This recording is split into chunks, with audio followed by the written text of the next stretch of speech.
Welcome to Beyond the Page, the official podcast of Choice, the magazine of professional coaching, where we bring you amazing insights and in-depth features you just won't find anywhere else.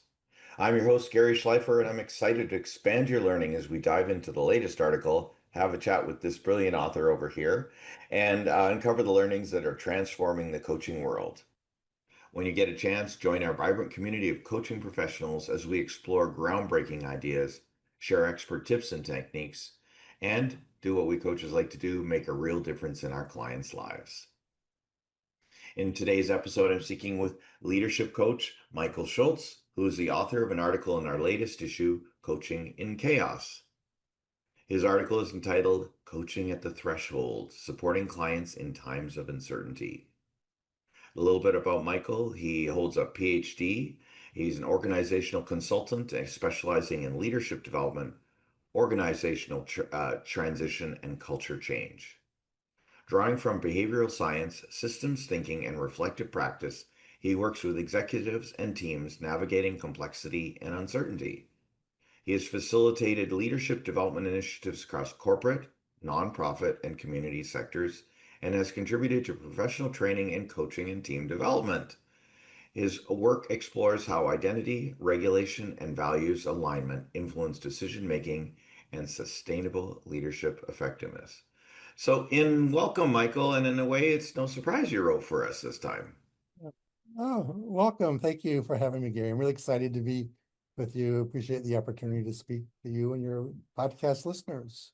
Yeah, and thank you for a really great article. For those listening that may or may not have read it, you'll notice there's a lot of support for the coach. So thank you. That's one of those ways it helps us pick articles as if you have actionable items. So any writers out there listening, you know how Michael made it work. Uh, Well, Michael, let's get right into it because I yeah. was rereading this morning and thoughts came up in my head. But tell us, what exactly is the threshold and how is it different from client being stuck or stalled? Okay. Um, well, I think we all have had moments when we say, I feel stuck. Hmm. But over the years, I've become curious about that word. Um, Sometimes people really are stuck. They're avoiding something. Maybe they're procrastinating. They're spinning their wheels, whatever that might look like for them. But sometimes what's happening is something is completely different. Right. A threshold, okay, a threshold is that in-between place where the old version of your life or your identity no longer fits, but Mm. the new one hasn't fully formed yet. So, Mm. so I think about it, I describe it as a doorway. You left one room, but you haven't stepped comfortably into the next one. And Wow. that's why it feels so unsettling. The important distinction here is this stuck usually sounds like a problem to solve. A threshold is a passage to move through. It's not that nothing is happening, it's that space or it's that space, very important thing is happening beneath the surface of the behavior. And it's because it's happening at the level of identity, not just behavior, you just can't strategize your way through it. Sometimes the wisest thing we can do is recognize that we're not broken, but we're in the process of becoming. Mm. Love that. Love that. I'm going to quote what you wrote in the article about that's the side that they were in. Familiar tools, clarifying goals, creating plans, identifying next steps may suddenly feel ineffective or premature. When this happens, it is often not a failure of the coaching process, but a signal that the client is standing in a different kind of space. The threshold. The threshold, yes. Yeah. That's pretty cool. So let's get practical. How does a coach recognize one, and how do you avoid mistaking it for resistance or, let's say, avoidance? Okay, great question. So One of the things that I've learned is that rarely does a client sitting across my Zoom screen and say, "Hey, Michael, I'm at a threshold." Um, they usually say something much more ordinary. Right, Um, they might say, "I feel stuck," as you led with. right. They might they might say, "I'm restless," or "I don't know what's wrong," or Mm, "Everything looks good, but something just feels off." So that might be the language that they're saying, but I've learned to listen more than just the words, and it's the pattern underneath them that's really is telling. Often the people um, who they aren't necessarily confused about what no longer fits. What they're confused about is that they can't yet see what's coming next, and that's what the real difference is. They know that the old way isn't working anymore, but they just don't yet trust what the new direction is unfolding and what that's going to look like. Um, I also notice that they're often trying to force clarity. Have you ever been around people that are, even oh, myself, yeah. there are times when you're trying to force clarity and they want to figure it out quickly. And the reason they want to figure it out quickly is because uncertainty is not a comfortable place to be in, right? Um, Mm, so that's the cue. That's the cue to me, the coach, to slow the conversation down rather than speeding it up. So when I hear the combination of restlessness, urgency, a sense that an old identity no longer fits, I start thinking that I'm not looking at a problem to solve. Rather, I'm witnessing someone standing at a threshold. mm. So I don't listen to what clients say. I listen for the patterns underneath their words. Wow, that's brilliant. How did you come up with this idea? Well, it's come from um, both myself and my clients. I've Hmm. witnessed lots of times in myself when I've needed this sense of urgency or clarity, and I've um, trying to figure out what's next. And so I've experienced that myself, and I've certainly experienced that with my clients. And it's this through the process of um, not seeing it as an isolated situation, but a pattern that happens that's kind of led to the evolvement of the concept. Yeah. Well, and to remind our listeners and readers in the article, Michael's put 6 practices for coaching at the threshold, and he's just mentioned a few of them. They're slow the rush to meaning, regulate before resolving, normalize the in between. I really like this because the descriptor has frame uncertainty as transition, not failure. Well Mm, said. Hold complexity, support orientation, and I think really important, and one I'm learning from speaking with a lot of authors, is model steadiness. Your presence sets the tone for coherence. absolutely. Um, um, I often, like somewhere, and I think it's probably on the threshold model that's also within the article where it gives that visual depiction of what that looks like, the old identity, going through the threshold to the new identity. And at the Yeah. bottom, um, there's a couple of um, concepts, ideas that I referenced there. And one is that idea of regulation before clarity. And that's, I think, really, it's become not just a practice, it's really become a concept that I think defines human behavior. But I know one of the biggest shifts in my own coaching has been realizing that people don't usually think their way to clarity. They regulate their way to clarity. Mm, Because when we're anxious, overwhelmed, or feeling threatened, whatever it might be, our nervous system narrows our attention. And we start looking for the quickest answer because, as we've talked before earlier, uncertainty is not a comfortable place to be in. Sometimes it feels unsafe to be in that mindset. And so, but when we slow down breathe. uh, Like I do before every podcast. like you do before. Absolutely. I just got a big smile on my face when you did that. Um, we create a sense of steadiness, and something interesting happens in that space. People begin to see possibilities they literally could not see moments earlier. That's why I say regulation precedes clarity. It's not just a coaching technique, it's a part of how we're wired as human beings. Yeah, a friend of mine, Janet Harvey, says a pause gives more than it takes. And I think Mm, you're referencing exactly that, a pause, a breath, a step back, a step aside. The only concern is in these days of constant chaos, how, obviously with the coach in a coaching session, they can help regulate and put a pause in place. But I feel sorry for them trying to do that in this ongoing environment of continuous chaos. yeah. So, well, oftentimes, we all have difficult conversations, right? And so, or need to have difficult conversations.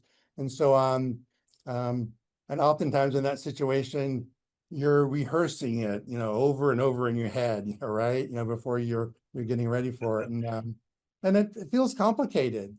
But then, for me, we're talking before we get started. I have a meditation garden in my Hmm. backyard. I love nature. So I go for a walk. I too take a lot of deep breaths, whether I'm in the garden or not, um, or getting a good night's sleep, right? We've heard the expression, "Oh, just sleep on it before you have it." Hmm. So um, so that doesn't change the situation. The problem, the challenge, the difficult conversation is still there, but what's different is your capacity to be with the problem, right? And so that's what I think is really so important.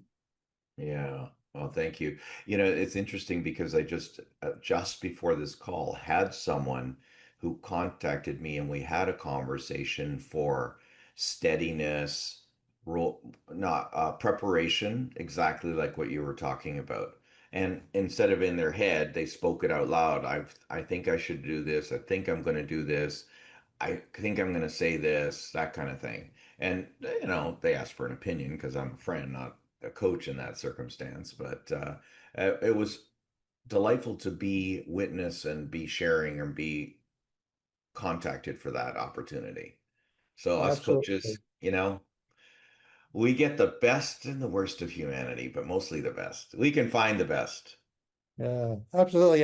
I just was in Atlanta this past weekend for a mastermind with about 20 coaches. And one of the things that came up in the course of that was the idea of how do we embody that coaching perspective, that coaching mindset? Because when you have a friend, a family member, an acquaintance, or whatever, I mean, they're not a client of yours, right? Mm.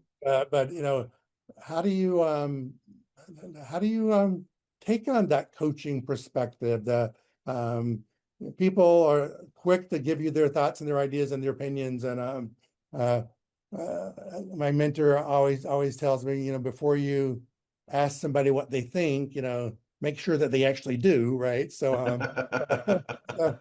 but anyway, that Yeah. embodiment of coaching is so rich and so important, I think, for all of us that are in this space.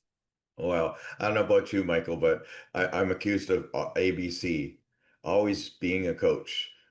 So I can just, Oh yeah, my kids are always, "Dad, yeah, stop coaching me," yeah. Why, son and daughter? Because it's being effective? Because you're feeling uncomfortable? Because you actually have to think about something and deal with it? Yeah, uh, yeah. Well, and Absolutely. then that brings the inevitable question, like when you're talking about coaching or talking with friends, and that is, so how can I be of service here? And that's very much a coaching question, but it's also very much do you want, in my opinion, or do you want me to just listen? Right? Absolutely. Saved many a That- marriage with that. Oh, that's my first question now with them is when they start, it's like, do you want my opinion? And most of the time they say no. So, Yeah, just my listen, kids, that Dad. is. So, Yeah, not your wife. She's not going to ask your opinion. Uh, Cool. Hey, Michael, I just want to carry on a little bit deeper on the threshold conversation. You talked about what coaches can do differently.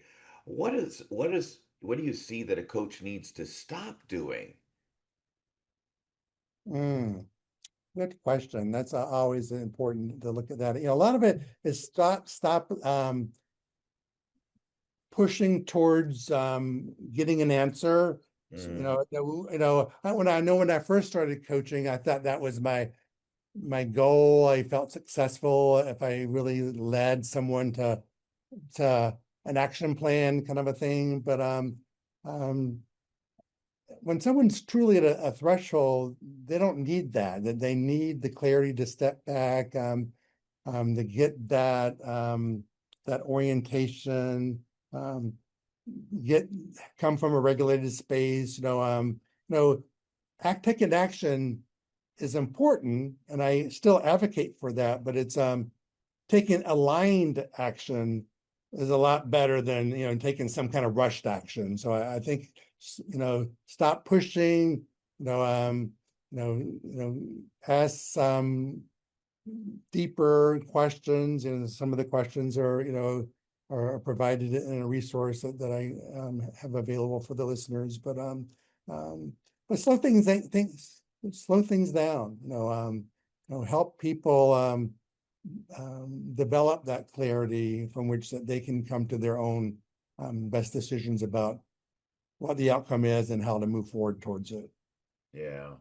When you said that, I could think of those six practices and just do the opposite. Like what we're doing is the opposite. So, if we're not helping a client regulate or we're not regulated, that's what we need to stop doing. So, Mhm. in a sense, it's kind of the opposite of what we should be doing. Absolutely. I often think of this. Have you ever gone hiking in the woods? Yes, Okay, ever gotten lost? Hmm, okay. I Maybe would not. not admit Okay. it. No, I'm kidding. I don't remember getting lost. I don't go on that many hikes. Okay. So maybe you're a better Boy Scout than No, I. I just go on well-guided hiking Okay. trails. So, Okay. So anyway, whatever the analogy, when you're lost, the first thing you do isn't to start running, right? To go faster. You stop, um, you figure out where you are, and then you decide where to go. And I think coaching works the exact same way. yeah, At a what a great threshold, analogy. at a threshold, people often want to move faster, move quickly, move immediately. That's where we as coaches sometimes push people towards, that getting that clarity and moving into the way forward, part of the model in terms of figuring out, well, what are you going to do next, kind of a thing. So I think I think it's the first thing we need to do is help understand the landscape that people are standing in Mm, before we, take that further. yeah. Um, and there can be. I've had a conversation over the weekend with some of um, my coaching colleagues and talking about, well, is there danger of hanging out too long in the threshold? I mean, what's the sweet Oh, spot? You know, great question. I think about the Goldilocks rule, right? Not too hot, not too what's the just right amount of time to kind of to be in that spot. And so because reflection certainly can become avoidance, right? If we're not Mm. careful. So the Oh, goal, good pointing. Yeah, I never thought of that. uh, so the goal isn't to live in the threshold. The goal is to understand it well enough that your next step comes from alignment instead of urgency. Okay. And back to the point of action is good and important, but aligned action is much more sustainable than rushed action. Yeah. Oh, thank you for that. What a great, I wish I'd thought of that question. What's too much or not enough? But we'll just remember Goldilocks. And Goldilocks, that's right. Yeah. one of the things that I know from my experience and learning with coaching is my intuition is heightened. And I Mm, don't know that's for every coach. The threshold, the Goldilocks concept, will also come from intuition. absolutely. Okay. And And a part we, of slowing down, a sort of slowing the process down, that's good for the coach too, right? Because I think when we slow things down, we're better able to tune into our intuition, Mhm. so it's a good path to walk for both the coach and the person being coached. Another good pointing. Of course, you're slowing down the client, you're slowing down yourself, Right. and the questions will arrive. Absolutely. Wow. Really great talking to you, Michael. What would you like our audience to do as a result of the article in this conversation? Well, in the article, there's I hope some great resources, some ideas that people Yeah. can access and download. Um, I do have a takeaway for people that are listening to the call. If you go to spiritrisingcoaching.com, which is my website, SpiritRisingCoaching.com. / threshold. Um, there's a resource there for you. The questions and a few other tidbits, from some of the things that we've talked about Yeah. today. Take a look at those, and if it helps you just change one person's lives, one person's perspective, whether that's yourself or the client you're working with, that will put a big old smile on my face. Okay. Well, if they want to share their experience, what's the best way to reach you? Well, I am on LinkedIn, Facebook, Instagram, TikTok. Oh my Um, gosh. I forgot so, about TikTok. yeah, that's a fun one. Uh, And then there by my first and last name, Michael, and as we talked early, Schultz with no C, add an O. I don't So, know. I know. It's so automatic, especially Schleifer over here with an SCH all his life. uh, Well, thank you so much, Michael, and thank you for generosity with that article. Say it again, Spirit. Spirit Rising Coaching.com / threshold.